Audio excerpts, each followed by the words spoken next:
Practice testing is one of the most effective techniques any teacher can use to help their students recall information. This is supported by research carried out in 2013 by Donlosky et al., but it's also supported by anecdotal evidence that teachers and students across the globe have from their experiences of teaching and learning. Practice testing is where we recreate the conditions in which we'll be expected to recall information at a later date. So pop quizzes, mock exams, exam-style questions, using flashcards. And to make it most effective, it needs to be low stakes. If it's high stakes, we're invoking some emotional reactions there. Students might fear getting things wrong. We want it to be low stakes and say to students, actually, it doesn't matter if you get things wrong. That's part of why we do practice testing. So you can make the mistakes, learn from them, and improve and develop as a result.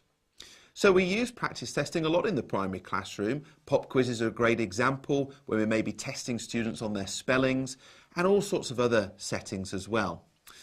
One way we can use it very effectively is through flashcards. So for example, we can invite students to create their own set of flashcards to use these to remember spellings.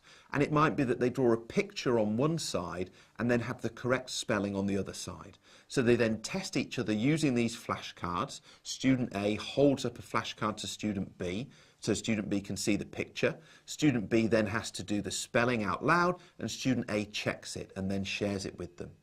So this is a really nice technique because it's practice testing, it's low stakes, and it gives students this opportunity to work together in order to improve their recall of information. And you could also use it in a maths setting.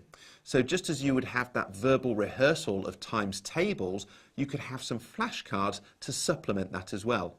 And it might be that you have a sum on one side with the answer on the other. And again, students use them to test each other. So they're getting into this rhythm of practicing the kind of recall which they'll be expected to do later on when they're using that knowledge in different settings. So in summary then, practice testing is a really effective method. Donlosky et al. Would suggest it's the most effective method for recalling information. And to be effective and efficient, it should be low stakes and also, ideally, I think, enjoyable for the students involved as well. Golden nugget. Practice testing is an excellent method for maximising recall. Flashcards are a really good example of this.